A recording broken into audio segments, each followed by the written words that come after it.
All right. Well, I'm glad I get to be here live tonight. The last time we had a city council meeting, myself and Julio. So thank you, everyone, for giving us another opportunity to make our case. So for those of you who don't know, I'm running for mayor of Allentown.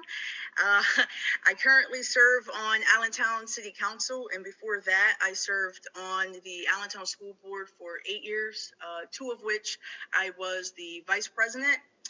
I think I've kind of ran through my resume enough at the different meetings over these last couple of years. So instead of focusing on that, I think what I'll do is just kind of start off with telling you a story that I haven't really shared too much about. There was a young man named Khalif. Khalif came here to this country as a refugee.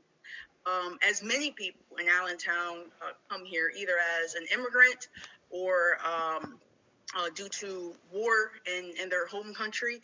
Khalif was, I can't remember if he was 15 or 16 years old at the time, but I met him while I was on the school board because the previous administration wanted to shut down his school. His school is called, or was called, the Newcomer Academy. Now, the Newcomer Academy is a school for young people just like Khalif, new arrivals to the United States, to get them acclimated, to make them feel welcome, and to give them an opportunity to learn.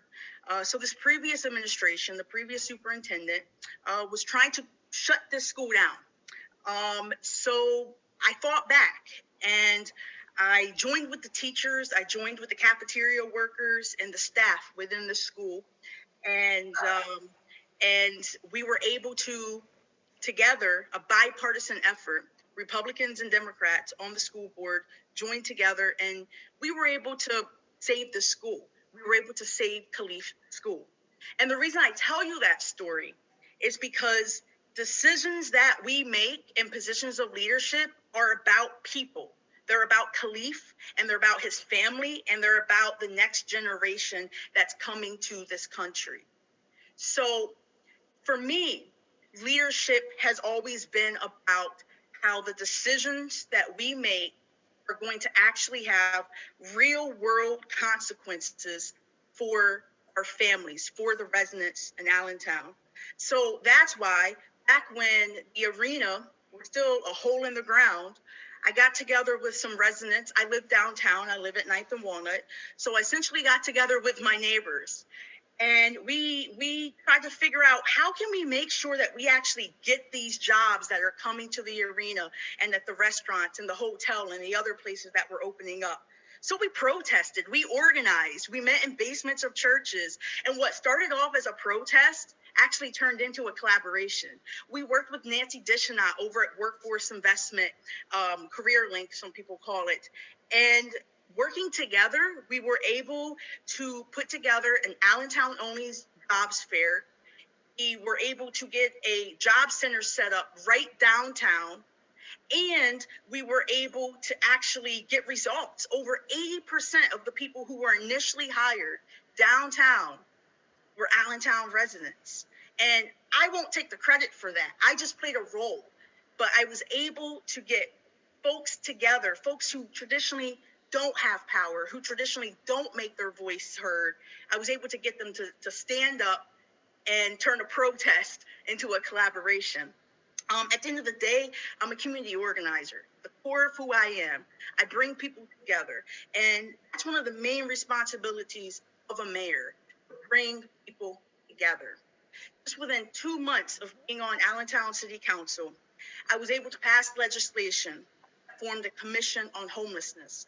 And despite COVID and despite the heck of a year 2020 brought us, this commission is kicking butt. They are going to, in the month of, this month, March, they're going to be presenting their plan on how to end homelessness.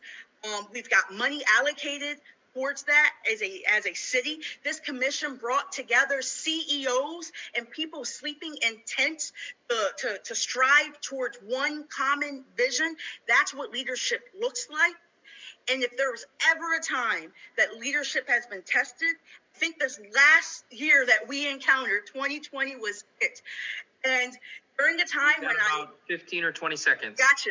During a time when we saw people who were grappling with a pandemic, I went on social media. I provided guidance to them on what was going on. I have the personal, professional, and the political experience to actually take problems in the community and turn them into policy, bold policy, to actually help people and break down systemic issues. So I really hope to earn the Lehigh Valley for All endorsement. I know you all are out there on the streets. You work, you understand the issues, and if there's any questions, feel free to ask me, and I will definitely post my website and everything in the chat. Thank you. Awesome. Thank you so much, Ce-Ce. Do we have any questions? All right, I see Kathy. Go ahead. So, Ce-Ce, I just wanted to ask if you have some, you don't have to explain all the plans, but do you have some plans in your mind or in place, or things you want to do that would be able to balance like business and economic development with caring for the at-risk population? Because you know, I still think that people are going to want to try and see if we can manage both. And what are your thoughts on that? Oh, yeah, definitely. And see, and I'm glad you asked that, because it is more than possible to have thriving economic development, but not at the detriment of the residents. And the way we do that is through policy. We do that through policy such as inclusionary zoning, where inclusionary zoning says, yes, build, develop, but a certain percentage of the new residential units that are built for new people to move in, a certain percentage of them must go to working class people. The person who is serving you your food, the person who is managing the McDonald's. That's one policy. Another policy is a community benefits ordinance.